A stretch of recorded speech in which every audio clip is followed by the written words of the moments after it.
로마서 6장 12절부터의 말씀입니다. 그러므로 너희는 죄로 너희 죽을 몸에 왕노릇하지 못하게 하여 몸의 사욕을 순종치 말고 또한 너희 지체를 불의의 병기로 죄에게 드리지 말고 오직 너희 자신을 죽은 자 가운데서 다시 산 자같이 하나님께 드리며 너희 지체를 의의 병기로 하나님께 드리라. 죄가 너희를 주관치 못하리니 이는 너희가 법 아래에 있지 아니하고 은혜 아래에 있음이니라. 그런즉 어찌하리요? 우리가 법 아래에 있지 아니하고 은혜 아래에 있으니 죄를 지으리요? 그럴 수 없느니라. 너희 자신을 종으로 들여 누구에게 순종하든지 그 순종함을 받는 자의 종이 되는 줄을 너희가 알지 못하느냐? 혹은 죄의 종으로 사망에 이르고 혹은 순종의 종으로 의에 이르느니라. 하나님께 감사하리로다. 너희가 본래 죄의 종이더니 너희에게 전하여 준 바 교훈의 본을 마음으로 순종하여 죄에게서 해방되어 의에게 종이 되었느니라. 너희 육신이 연약함으로 내가 사람의 예대로 말하노니 전에 너희가 너희 지체를 부정과 불법에 들여 불법에 이른 것 같이 이제는 너희 지체를 의에게 종으로 들여 거룩함에 이르라. 너희가 죄의 종이 되었을 때에는 의에 대하여 자유하였느니라. 너희가 그때 무슨 열매를 얻었느냐? 이제는 너희가 그 일을 부끄러워하나니 이는 그 마지막이 사망임이니라.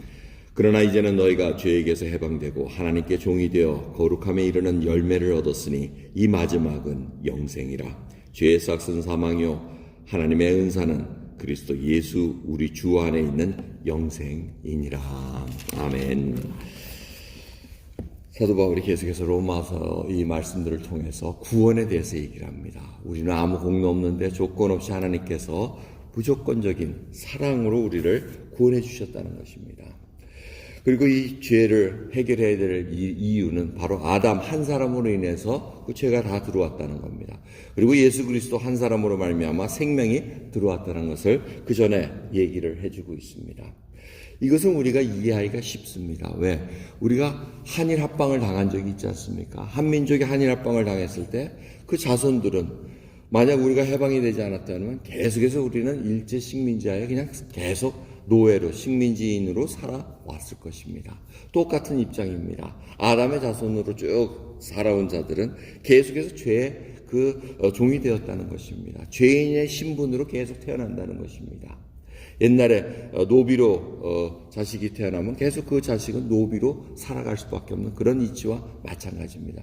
결국은 죄를 짓기 때문에 죄인이 아니라 죄인이기 때문에 죄의 성향을 갖고 있기 때문에 죄를 질 수밖에 없다는 것을 알려주고 있는 것을 성경에서 알려주고 있습니다. 그러기에 저희들이 주님께서 예수 그리스도로 말미암아 이 모든 것을 이제 끊어놓으셨다는 것입니다. 죄값을 치르시고 이제 죄의 종이 안 되고 이제는 하나님의 종이 되어 의의 종이 되었다고 이렇게 강조를 하고 있습니다.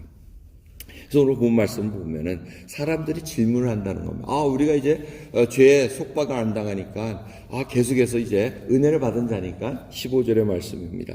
그런즉 우리가 법 아래 있지 않냐고 은혜 아래 있으니 죄를 지으려 이 얘기를 합니다. 우리가 이제 은혜를 받았으니까 마음대로 살아도 되네요. 마음대로 죄를 져도 아무렇지도 않네요. 다 용서받았고 이제는 하나님으로부터 이제 구원받은 백성이니 괜찮네요 하고 아무렇게나 살아도 되나요? 하고 이렇게 질문이 있었다는 겁니다. 사도 바울이 그럴 수 없느니라고 얘기합니다. 더 이상 죄의 그 종노릇하면서 살 수가 없다는 것입니다. 죄의 종노릇한 자들은 사망이 그 속에 왕노릇해서 죽음이 있으나 이제는 하나님의 구원을 받은 백성들은 이제는 의의 종이 되어서 영생을 얻게 돼 있다는 것을 알려주고 있다는 겁니다. 그래서 여러분 우리가 이 말씀 로마서 말씀을 하나하나 깊이 생각하면은 이단에 빠질 이유가 없다는 것입니다. 선교지에 가면은 지금 이단의 그 이상한 교리들 한 번 회개하면 끝납니다. 구원파들이 그렇게 얘기를 하지 않습니까? 그러면서 더 이상 회개 안 해도 됩니다. 마음대로 살아도 됩니다. 이런 식으로 슬슬 흘러가는 것을 볼 수가 있습니다. 그러면서 사람들의 하여금 죄에 대해서 무감각하게 만들어버려요. 왜? 용서받았으니까 마음대로 살아도 된다. 그렇게 해서 아무렇지도 않게 얘기를 하는 것을 볼 수가 있습니다. 근데 그렇지 않다는 겁니다. 거룩함에 이르는 열매를 맺으라는 겁니다. 이것이 바로 성화의 과정이고 결국 우리를 영화로 이끌어 가신 하나님의 그 뜻 속에 우리를 계속해서 끌고 가신다는 것을 잊지 말아야 됩니다. 여러분, 순종한다는 말씀에 오늘 좀 포인트를 맞추시기 바랍니다. 내가 어디에 순종하는가? 순종하는가에 따라서 어디에 종이 되느냐를 알려주고 있다는 것이 오늘 본문 말씀의 핵심입니다. 죄를 따라서, 죄의 말씀에 따라서, 죄의 성향에 따라서, 거기에 따라서 자기가 행동을 하면 결국 죄의 종이라는 겁니다. 대신 하나님의 말씀에 따라 순종하면 바로 하나님의 종이 되어 거룩한 열매를 맺게 돼 있다는 것을 알려주고 있습니다. 여러분, 순종이라는 참 이 단어 어렵습니다. 왜? 말세에 고통당하는 때는 뭘 한다고요? 자기만 사랑합니다. 남 배려 안 합니다. 이것이 결국 마지막 때에 가는 그러한 사람들의 폭력적이고 이기적인 모습 속에 들어갑니다. 순종하는 것을 하나님의 말씀에 순종하는 것을 무지하게 싫어합니다. 여러분, 우리들은 순종하는 걸 별로 좋아하지 않습니다. 왜? 순종하면은 그게 마치 내가 그 사람의 종이 된 것처럼 그런 마음이 듭니다. 그래서 미국에서도 지금 이 팬데믹 타임에 마스크를 쓰시오, 얼굴 가리기를 좀 하십시오 하고 해도 싫어하는 이유가 뭡니까? 그 마음속에는 당신이 뭔데 내가 당신 말을 들어야 돼요? 순종하기 싫다는 그 뜻입니다. 지금 이게 무질서가 오는 것도 다 그 법에 또 이렇게 권장사항에 순종하기 싫다는 얘기입니다. 하지만 하나님의 말씀은 지금 저희들이 이미 이루어졌습니다. 참 십자가에서 이루어진 일들을 우리가 경험은 하지 못했습니다. 하지만 객관적인 일로 다 일어났다고 저희들이 고백을 합니다. 사도신경에 있는 모든 고백들이 거의 다 우리가 경험하지 못한 일들입니다. 사실 다 객관적인 일입니다. 전능하사 하나님을 사랑하시고 하나님께서 믿는다고 우리가 고백을 합니다. 하지만 우리는 그렇게 경험을 못합니다. 우리는 그 대신 신앙을 자꾸 우리의 경험, 우리가 맛보고 감동받은 거, 이런 것에 굉장히 우리가 초점을 맞추려니까 신앙이 힘들어진다는 겁니다. 눈을 떠야 된다는 것입니다. 눈을 떠서 지적으로 하나님이 살아계셔서 전능하신 하나님께서 지금도 역사하시는 것을 우리가 객관적인 눈으로 보면서 그 말씀에 따라 살아가야 된다는 것입니다. 십자가의 그 사건, 예수 그리스도께서 우리의 죄를 위해서 모든 것을 사하시고 부활하셔서 우리와 함께 이제는 그 영원한 나라에 앉히셔서 우리가 그걸 끌고 가신다는 것을 우리가 봐야 됩니다. 그리고 고백을 합니다. 믿음 속에서 살아간다는 것이 그와 같이 큰 은혜를 준다는 것을 잊지 말아야 됩니다.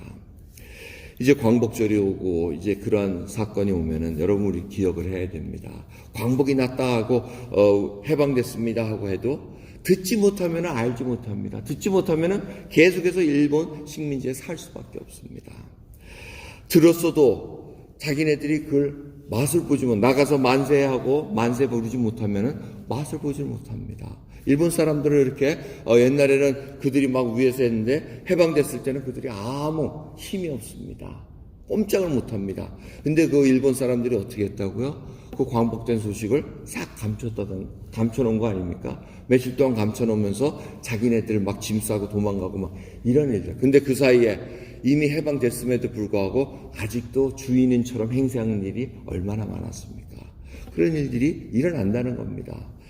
그러기에 저희들이 알아야 됩니다. 이 복음의 소식이 딱 전파되고 듣지 못하는 자는 계속해서 죄의 종로로 사는데 이제는 예수님께서 우리 죄를 사해 주시고 우리는 더 이상 죄의 종로로 안 해도 된다는 것을 선포해야 된다는 것이 바로 하나님의 메시지, 복음의 메시지라는 것입니다.